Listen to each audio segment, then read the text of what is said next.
Hey, you guys. Happy Sunday. Yep. Don't let us interrupt your soda drinking. I got sodas lined up. Got a damn refrigerator up here now. Yeah, he's very so excited. I can just go get it. Soda whenever I want one in a can or a 2-liter with ice. Yeah, you drank almost all of it. Yeah, I gotta bring some water up here to get the ice. Okay, look, y'all fucking with me. We're gonna talk about War of the Worlds. The 1950s version. The original. Yeah, this was the first movie adaptation. I remember being in California as a little kid. I must have been 6 or 7, and this shit came on television, and it came on in the morning. I think it was like maybe those Saturday morning cartoons or Saturday morning. Remember the Saturday morning fucking Monster Fest and shit? Yeah, they used to like monster or sci-fi movies. Yeah. And this one, man, riveted me. I didn't know what War of the Worlds was. I just turned it on. And I was like, what the hell is this? Wow, this looks like it might be a monster movie, you know? And then the damn alien craft hits the big... I was like, yeah, it's kind of like the Blob. I remember thinking that. And I was like, man, this is going to be trouble here, you know what I mean? This fucking damn... fucking flying saucers. Not flying saucers. They were just kind of those manta ray looking alien ships came out of the meteors. And then the old preacher says, that's it, I'm gonna put an end to this shit. The fucking preacher goes out there, he starts praying, and I was like, yeah, this will put an end to that. And they zap that preacher, and I'm like, oh, we're fucked now. We're fucked now, man. These aliens will zap a preacher. That was worse than zapping a kid or a child back in the mind of a kid back in those days, you know? Like, damn, he killed the preacher. We're fucked. And then, you know, the Martians destroying everything, and then then eventually you get to see a Martian. It touches the girl. They got those little weird, like, fingery, tentacle-y things happening. And 1950s Jeff Goldblum, fucking 1950s Jeff Goldblum. Yeah, that's what he was like. 1950s Jeff Goldblum fucking killed the alien. Well, heard it and it ran off. Blood, I got blood. Remember it? Ah, and then the girl screams and shit. This is just a classic flick. Me and Jenny watched it the other day. When was it? 2 days ago, huh? Significantly longer than that. I think it might have been last Thursday or something like that. They're showing a touched up version of it on Amazon Prime for free. This shit was badass. It holds up. It's a movie of its time. It looks really nice. But it was ahead of its time. Yeah.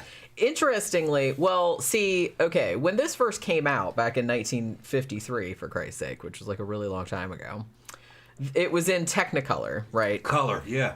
Well, you know, Technicolor, which is a different process. Yeah, they don't have it anymore. You know, so I think that it used like 3 strips or something like that. So it was shot like that.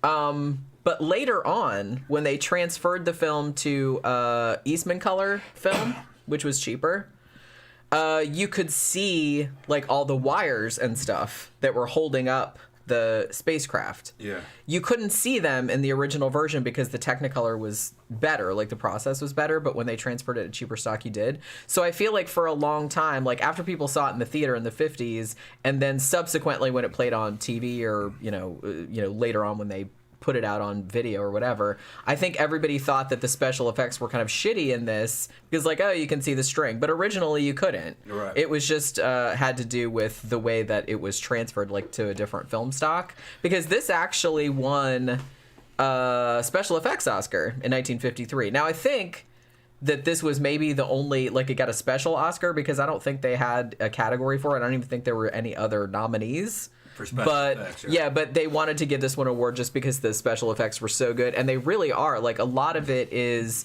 miniature work, matte paintings. The matte paintings are really nice. I actually really, really like the way they did the spacecraft. It doesn't look anything like what H.G. Wells described. No, it looks better in the book, but yeah, I vibed with the way that and even when they show the aliens, they don't look exactly like he described the aliens in the book either. No, in the book they look like an octopus, basically.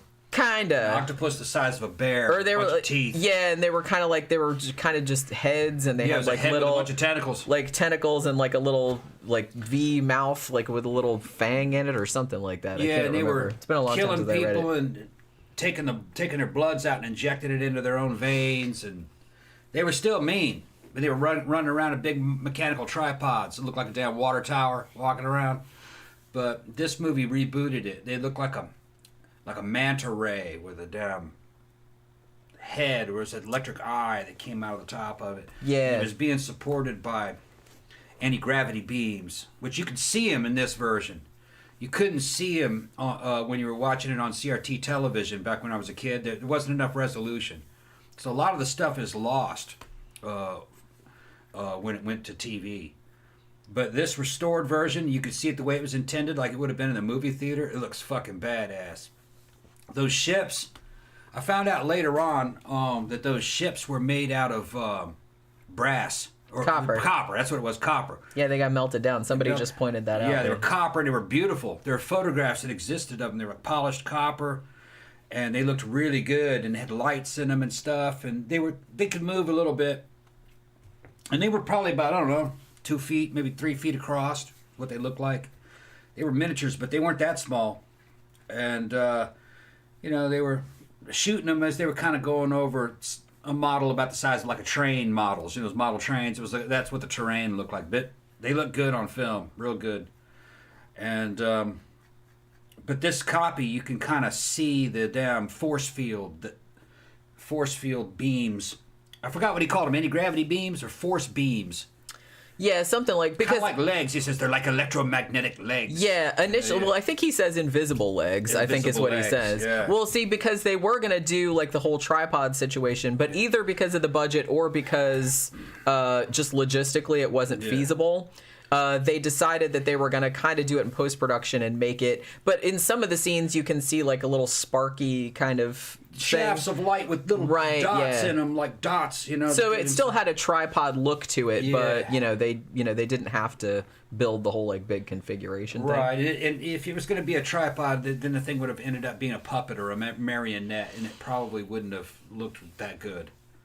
Yeah, I mean, I think they did. The guy that directed this, Byron Haskin, I mean, the producer, George Powell, who was responsible for producing a lot of, like, really classic 50s sci-fi, he picked Byron Haskin specifically because he was, like, a special effects guy, and he wanted kind of his expertise on it, because you have to think, this is 1953, you'd had stuff like When Worlds Collide and things like that, but in the 50s, the early 50s, sci-fi was still seen as, like, a kid's genre. Yeah. And I was watching something earlier about this where somebody was saying, and I believe it was Anne Robinson, the woman that played Sylvia in the movie, and she was saying when they first brought this screenplay adaptation, even though obviously Orson Welles had done the radio play of it in 1938, which caused a big hubbub. But by the time the 50s rolled around, they had been wanting to do another adaptation of it, but a lot of the producers were like, meh, sci-fi. Right. It's just it was just like a cheap kids genre. Like I said, they just wanted to make something for cheap that like kids would go watch for a dime on Saturday morning or whatever. They didn't really see a lot of like serious potential in it until later on.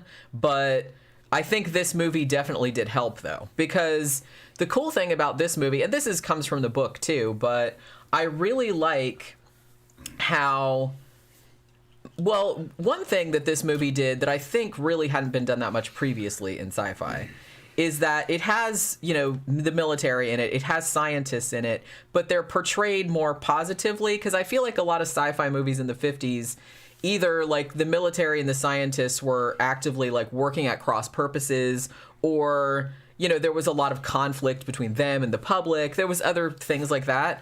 But this one had more of like a cooperative vibe to it. And in a way, to me, that made it scarier, because they're like, look, everybody's working together, like the scientists and the military and the public, everybody's on board. Well, it's also globalist. And the aliens are still kicking our ass. Like they're still wiping out the whole entire world. Like there's nothing we can do. So that kind of like real even though, spoiler alert, everybody knows this, but the aliens end up dying, the Martians end up dying from just microbes at the end that we are immune to. That's the only thing that saved our asses. Like we tried to blow them up with an atom bomb and nothing happened, and you know what I mean? And like even in the movie they're just like, well, we're hosed. You know what I mean? Yeah, well, it's also globalist. All the nations of the earth are working together. Yeah. To try to fight these things. Yeah. Which that's what would happen. Yeah. People would put aside differences and try to figure out how to fucking because it's an invasive fucking species.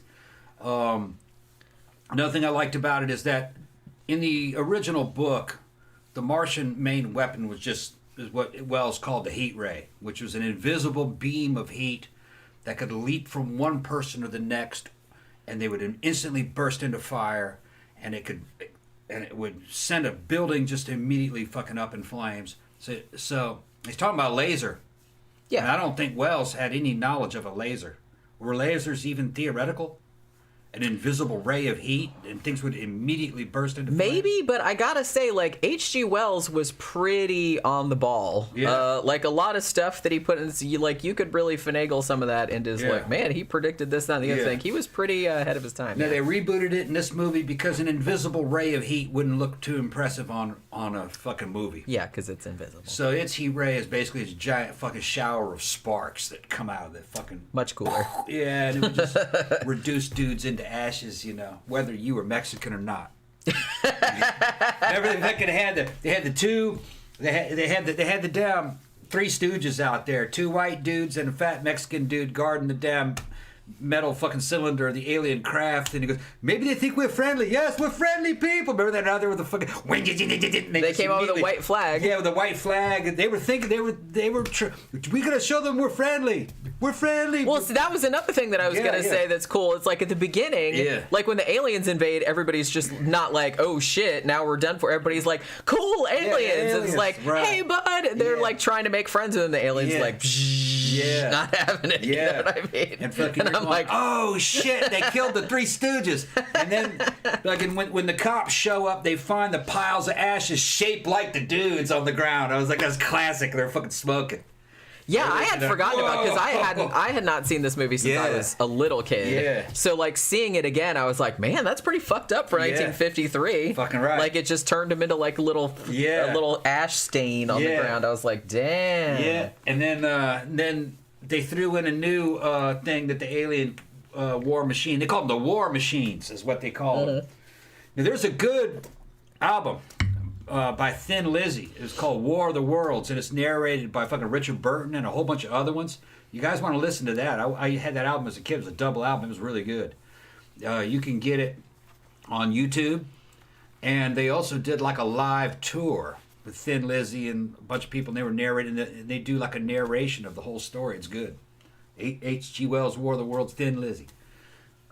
Anyway, H.G. Wells called them war machines, and Martian war machine. Well, in this one, the Martian war machine could also, at the tips of the little manta ray wings, there were these green, clear kind of emitters, and it would throw out this damn green, I don't know, what would you call it? Little green droplets, not droplets, just like a little wave would come out of there. In the movie, didn't they call it like the skeleton beam or something like that? No, it was...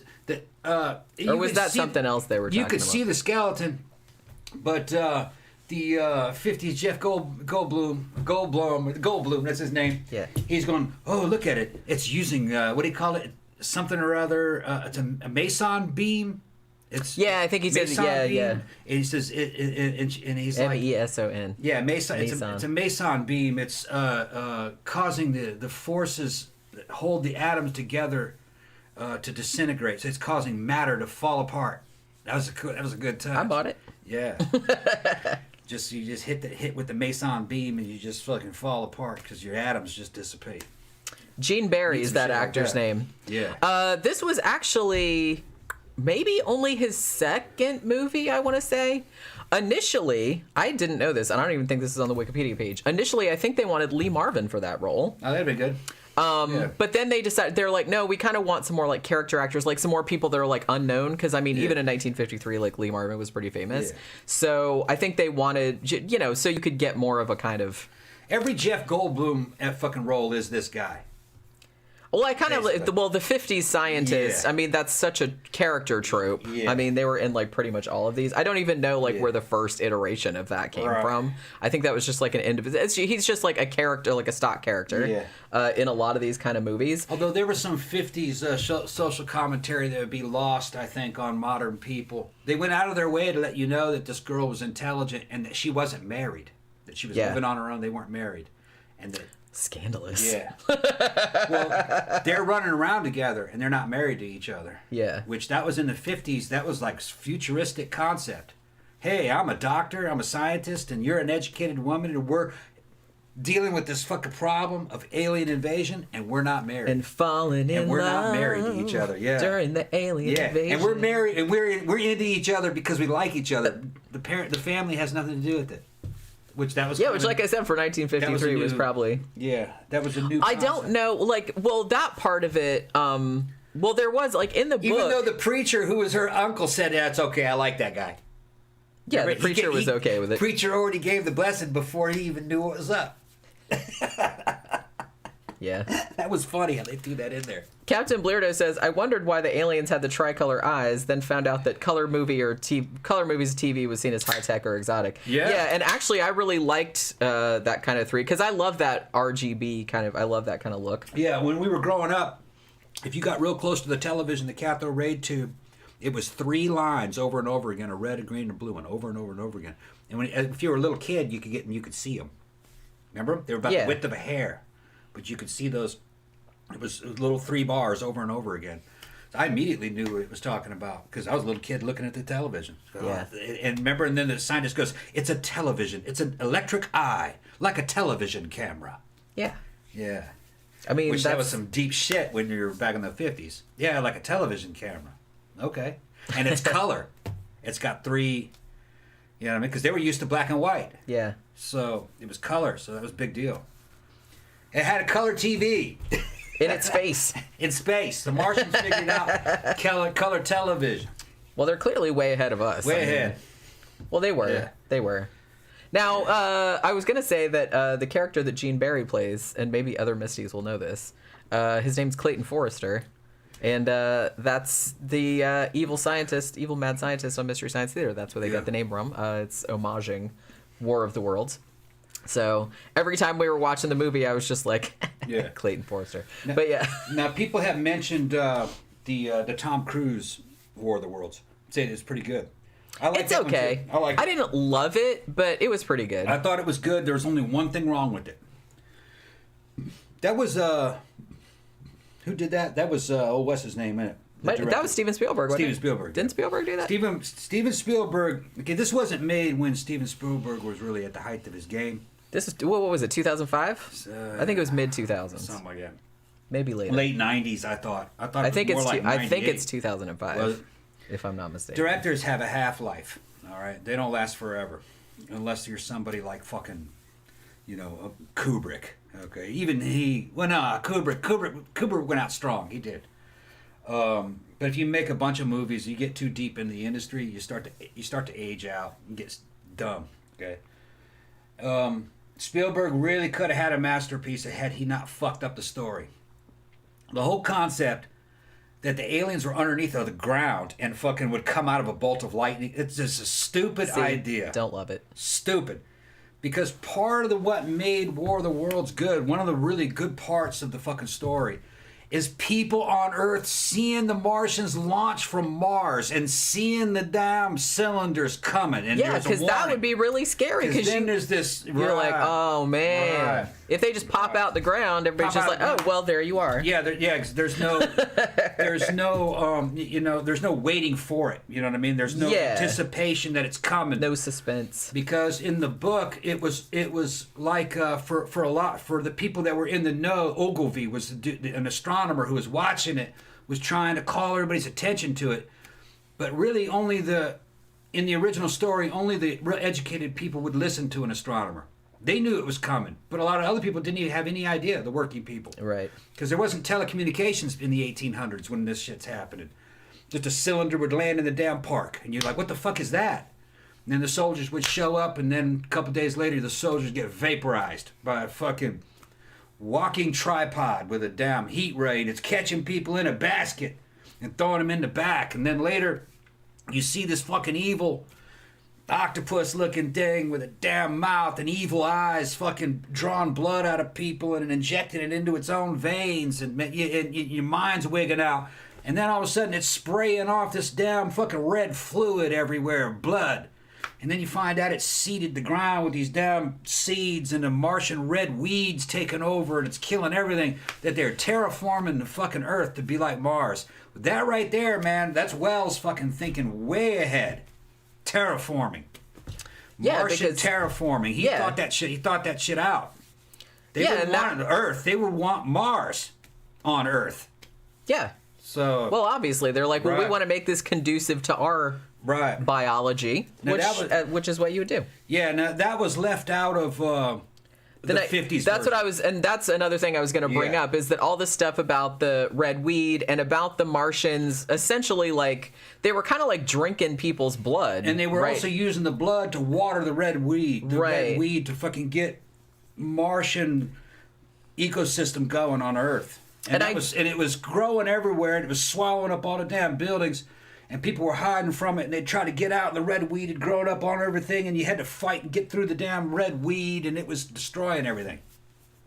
And I'm not really sure why they left that out of the 1953 version. Maybe they thought it would be like too gruesome, too expensive, maybe, and too expensive. Yeah. Because it didn't need to be in there. I mean, you know, because they changed the design of the aliens. They changed what the ships looked like. They changed all that. So Spielberg did leave that in, though. If I remember correctly, they were terraforming it. If I remember correctly. Yeah. Or not terraforming. They call it Marsiforming, huh?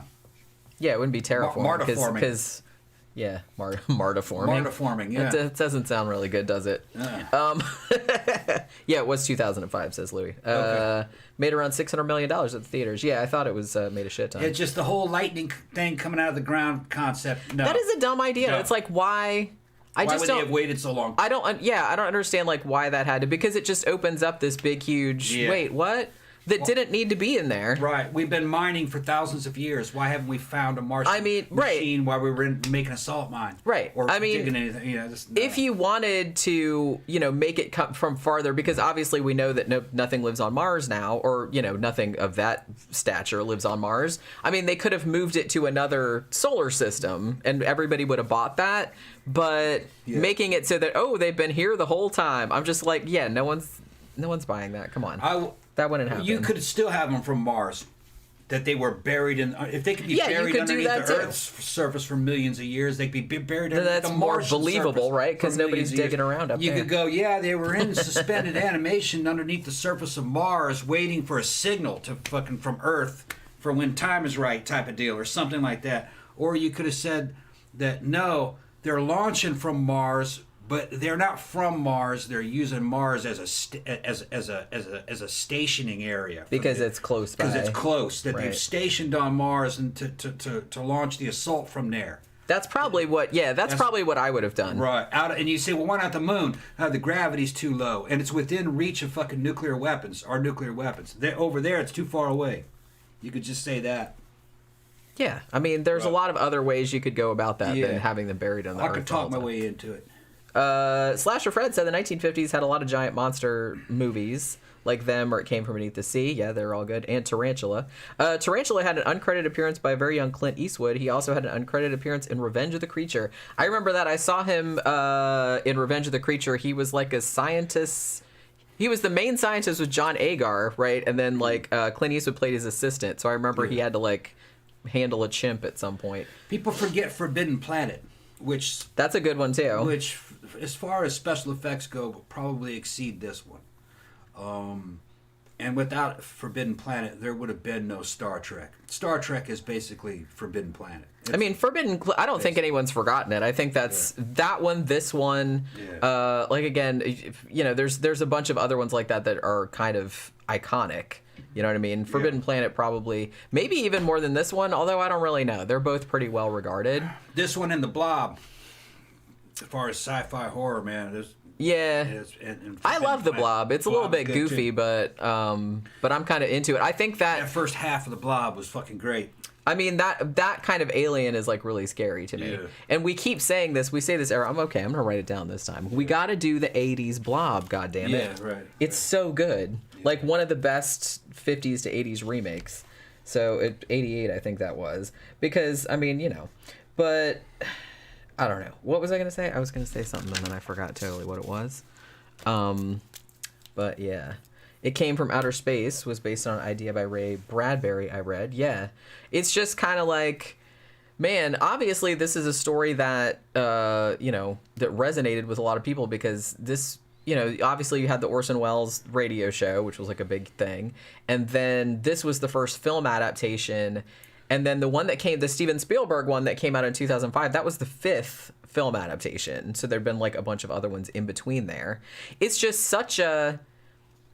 I mean, you can take like all of the plot points of the story. I mean, the 1953 version is it's not a lot different than the book. The main protagonist is different because I think in the book he's like a writer, and then like his brother comes into it later. Maybe his brother's a scientist. If I remember, I don't know. It's been a while since I read it, and I think in the book, I think he's already married and he's looking for his wife or something. So they did kind of incorporate that into the 1953 version, although they made it kind of more like, the scientist meets the girl and then they, fall in love over the course of the alien invasion, and then he goes and like looks for her afterward. And it still has that. It's okay. Now here's another thing that's interesting. This has kind of a little bit of a Jesus-y ending. Not Jesus-y, but like a kind of a religious ending. The book kind of did, though, too. The weird thing about it, though, is that H.G. Wells was not particularly religious. He was an agnostic and actually went kind of hardcore atheist later on. Yeah. But he did put in the book that it was kind of like... these small things that God put upon the earth, and that was the only thing that saved our asses because all of the people of Earth like working together, all of our weaponry and stuff like that didn't do jack against the. It's God in the grand architect way of. Yeah, that's kind of the way I took it. It's a generic God, like a Masonic God, the grand architect.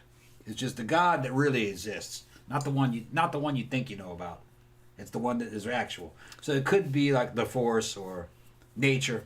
Yeah, that's true. The wisdom of nature has done it. Because I feel like selective breeding in nature and all that. The 1953 movie was slightly more religious than the book was, because I think that even though H.G. Wells does use that terminology when he's talking about the microbes that wiped out the Martians, some of the there's one character in there who's like a priest or something like that who is the preacher.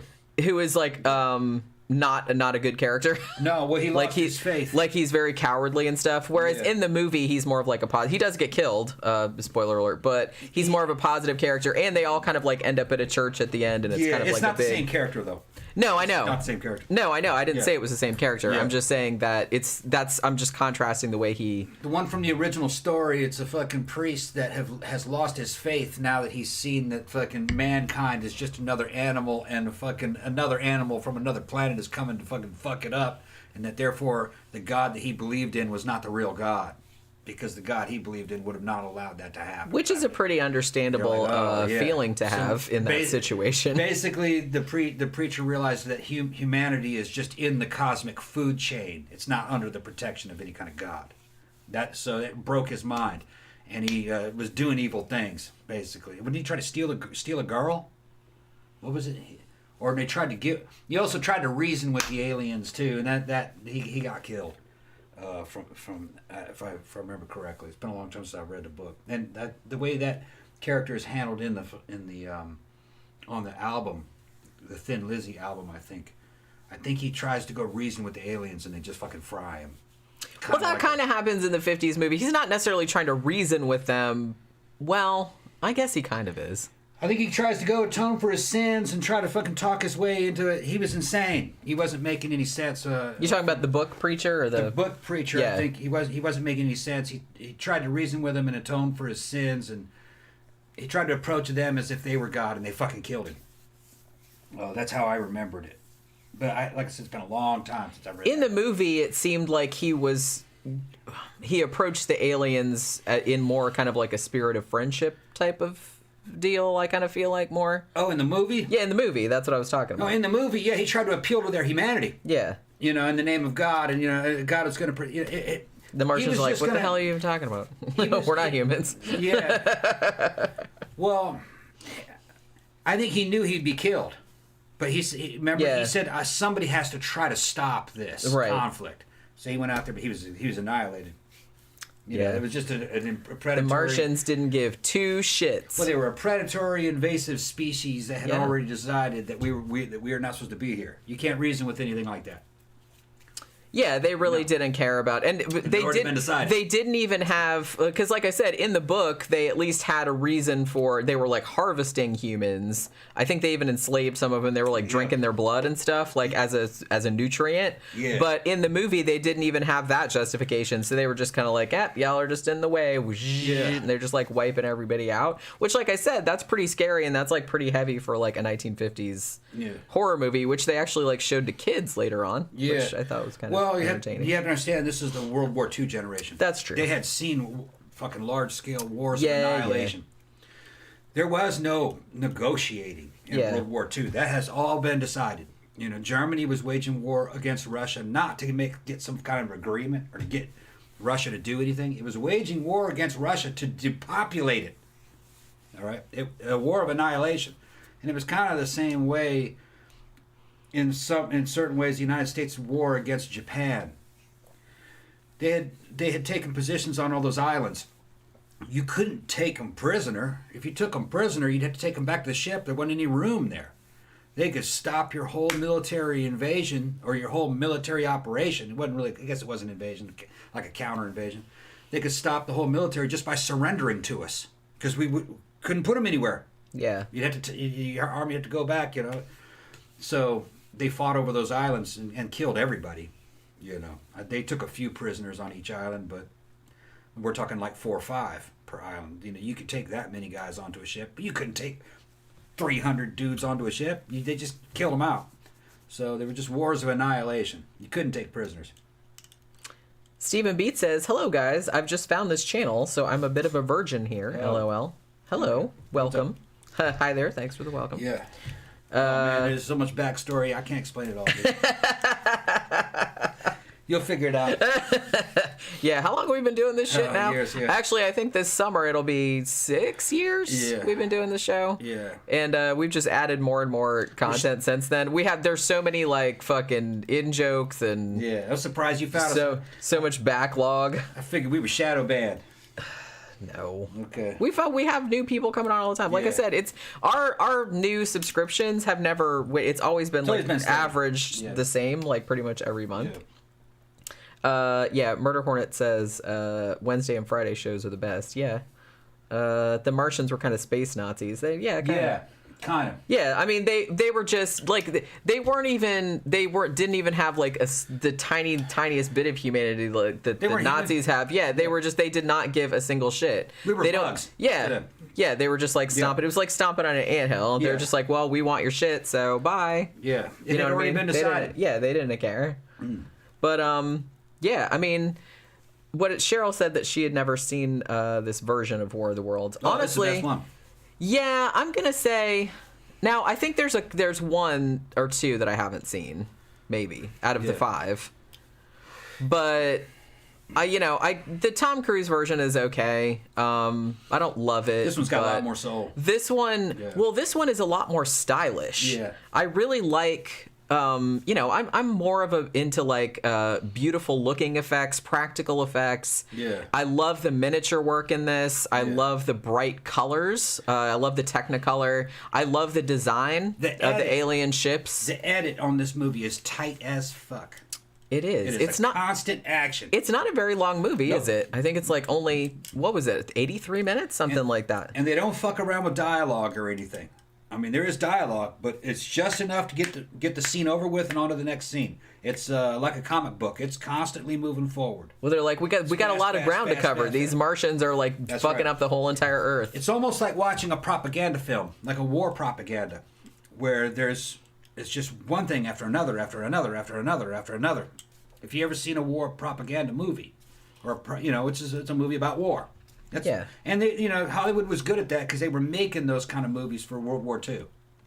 And and a real propaganda war movie is fast paced.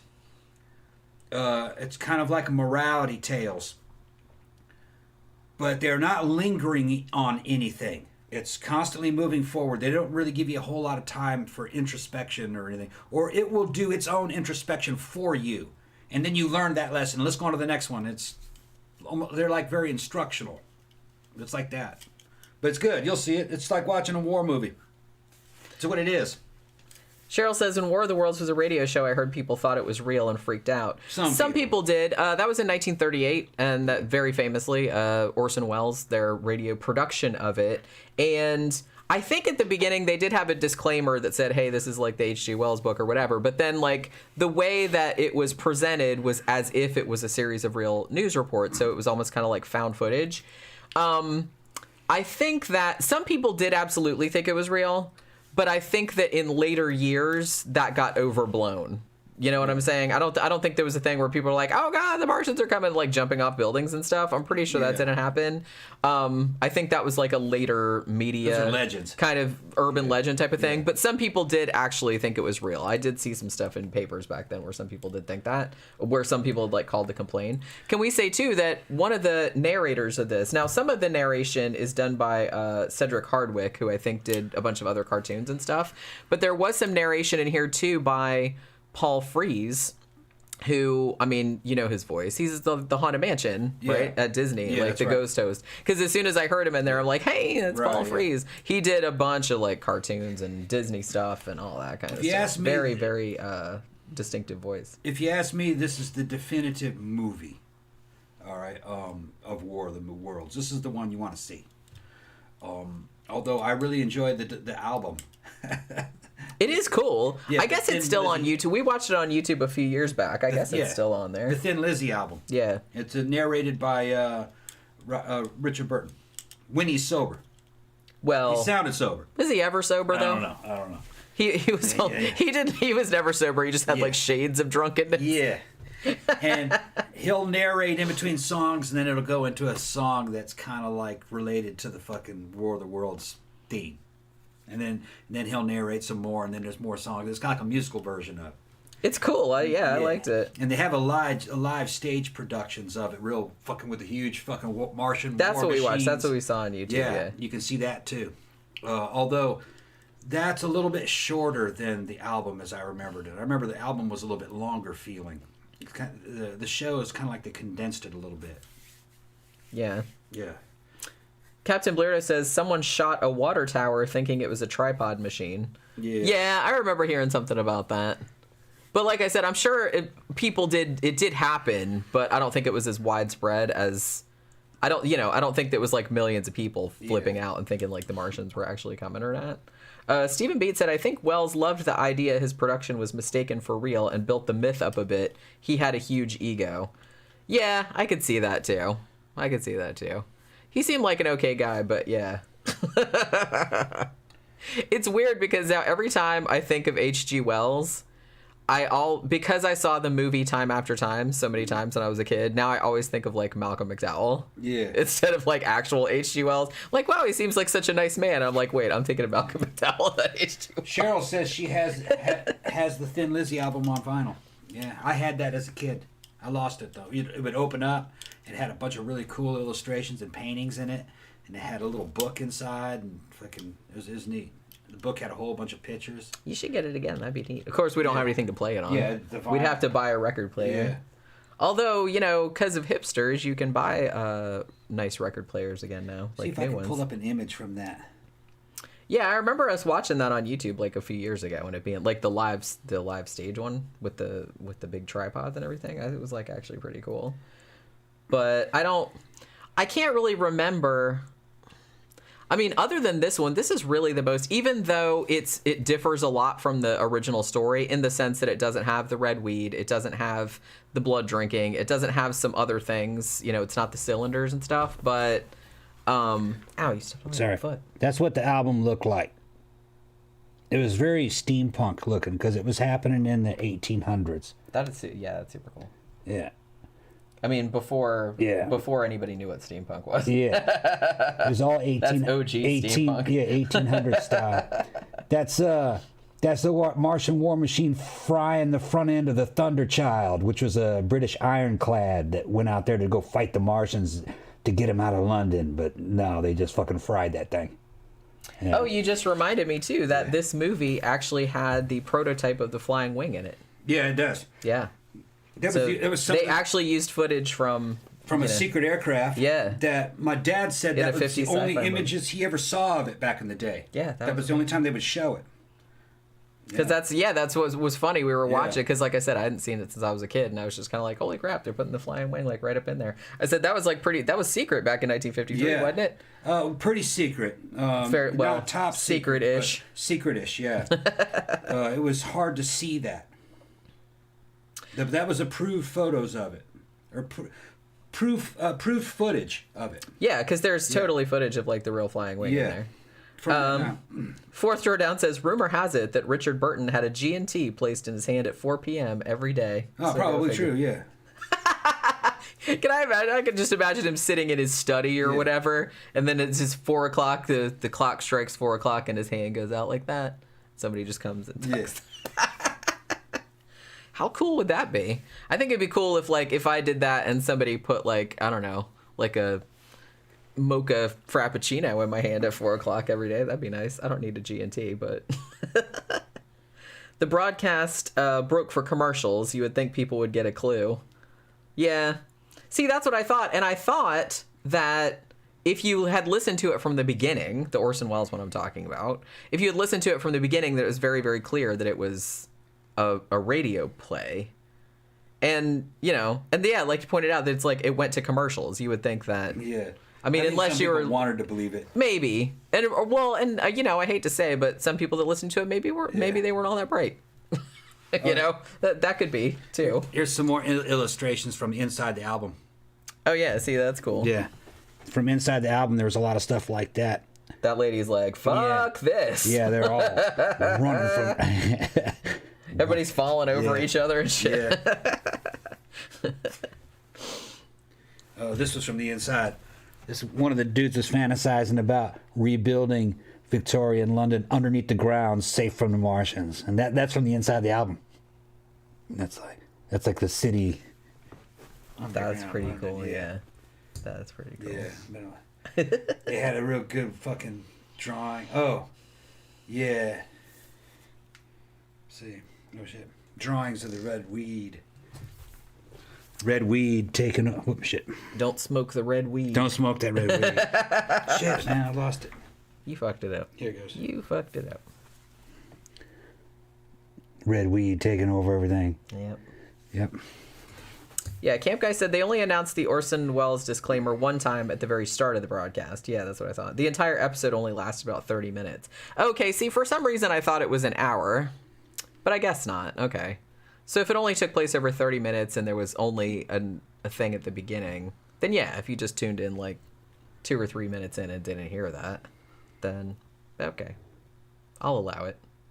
I was just reminded, I think somebody brought this up on one of the other shows, but they did a similar thing in the UK in the 90s with that thing Ghost Watch that made it look like a real call-in show that they were investigating like a poltergeist like for Halloween, and they had like all these real news presenters and stuff that everybody in the country recognized, and they all went along with this lark, and they made it seem like, hey, we're doing just for Halloween, we're doing a fun thing, we're going to this house that says it's haunted and has a poltergeist in it, and then like it gets scarier and scarier, like shit really starts to happen, and a lot of people in the UK thought that was real too.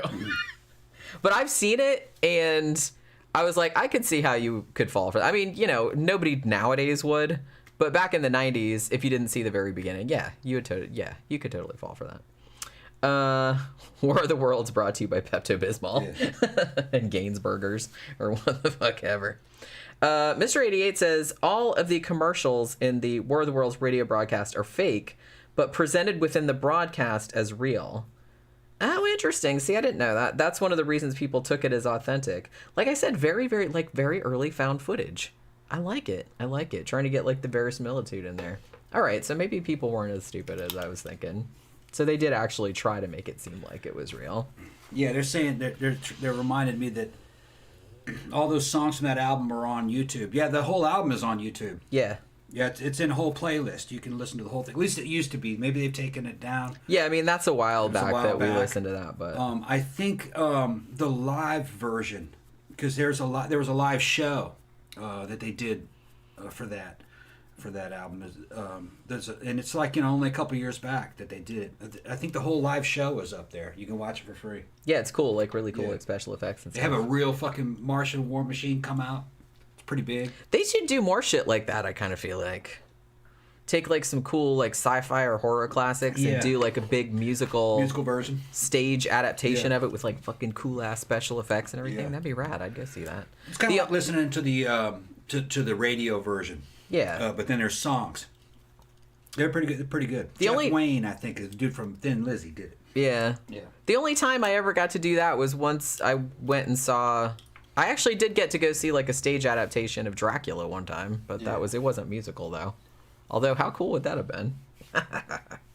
I wish I would have seen the one that Edward Gorey did all the stage production on. That'd have been really cool, where he painted all the backdrops and whatnot. Okay, so is that it for War of the Worlds? I think so, yeah. All right, we'll go ahead and shut it down. Yeah, I mean, shit. If you haven't seen War of the Worlds, like I said, Amazon Prime, classic 50s sci-fi. Yeah. Kind of feel like if you're into sci-fi or horror, you kind of need to see this movie. If you haven't seen that one, then you're wrong. And if you haven't seen the new touched up version of it, that's for it's on free instant watch on Amazon Prime. It's a great watch. Yeah, it looks like it looks like it's been restored. Well, yeah. I believe that this movie has a Criterion collection, so it's been completely like remastered, and I'm assuming that that's the version that you're watching. Yeah, I mean, it's a lot better than the way it looked when I saw it on TV as a kid. Yeah, it looks really nice. Like the colors are beautiful. Yeah, and the aspect ratio and everything. Yeah, it looks as it was great. intended to see in the theater when it was new, like off of a really good copy and everything. It looks good. See, that's what I was saying. That's one of the best things about being alive at this time. Yeah. Is that you can see movies from shit back in like the 1920s or from up to present day the way they were intended to be seen. For a long time in the 80s, you couldn't. You could just see it on TV or video, and it looked kind of shitty. And VHS was nowhere near as good, especially with old televisions. I'm like, if you saw it in the theater, then yeah, it looked cool. But if you saw it at home, it looked kind of like crap. Yeah, I had no idea. Like I said a couple days ago, I had no idea that Enemy Mine was an expensive movie. Yeah. It looks great. Yeah, because when you just see it on like a jacked up TV or VHS, it just kind of everything looks cheap and crappy. Yeah, and just like people would talk about how shitty fucking Conan looks, and I was like, dude, what copy are you looking at? You see the copy that you're looking at, you're watching the free version on YouTube. Like, no, well, that explains and that. Conan did look fucked up on VHS, okay, because it just didn't translate. You see the way it was intended to be seen theatrically in HD in that aspect ratio with the epic fucking soundtrack. It's like watching an opera. It fucking looks great. And the costumes that would look cheesy on VHS look great in HD, the way they were intended to be seen on the theater. Well, yeah, because that's when you make a movie, you're intending for it to be seen in a certain presentation. At a certain aspect ratio, right. A certain color quality. And it's like, if you've seen a VHS copy or a low-res copy of fucking Dino De Laurentiis Flash Gordon, it looks fucking crazy. It looks stupid. No, you see it in HD the way it was intended to be seen. It looks fucking great because those costumes are super expensive. Yeah, they look really nice. And you don't really see the way they really looked until you see it in HD. And the new touched-up versions of fucking Flash Gordon was great. You talk about an acid trip. Oh, but see, that's what I like is that even like shitty forgotten slashers from like the 1980s are getting loving restorations because there's an audience out there for them. Everybody wants to see the shit as as good as possible. Totally changes the impression that the movie gives you. Oh yeah, big time. Yeah. Yeah. Okay. So That'd be it. Yeah, that's it. We went on for almost an hour. Holy crap. But yeah, so War of the Worlds, you guys, go watch it. I think tomorrow we'll probably be talking about Bullet. Yeah. The Steve McQueen Saw movie. Bullet last night. Because we watched that last night. So we'll probably talk about that tomorrow. If you guys want to be in on it tomorrow, fucking watch Bullet tonight. Steve McQueen. Real good movie. Great. That's on Amazon Prime too, but we had to pay $3.99. $3.99. So it wasn't free. Yeah, that was like the beginning of these movies, kind of like, Heat or fucking Ronin and a lot of Blade Runner and Mad Max. Yeah, it was like a noir movie, really, which I didn't realize because I hadn't seen it since I was a teenager, probably, and I had forgotten that whole like noir aspect to it. Detective movie had a similar kind of ending as Blade Runner, the original theatrical Blade Runner kind of ending, and it had a real good chase scenes. With the way they were shot was kind of like, you could tell that inspired Mad Max. Looks good. That car chase pretty much inspired every subsequent car chase. Yeah, that car. I mean, not much of an set the exaggeration. standards for how fucking car chases should happen in a movie. Yeah. And the opening title credits, I never seen anything like that from the 60s, man. That looked like something from the 90s. Yeah. Looked great. I love the score as well. Yeah. But yeah, we'll talk about that tomorrow. Right. So yeah, drop on by 3 p.m. Eastern Standard Time tomorrow, and we'll do a live stream about Bullet. Thanks for dropping by, everybody. We'll see you guys tomorrow. Bye.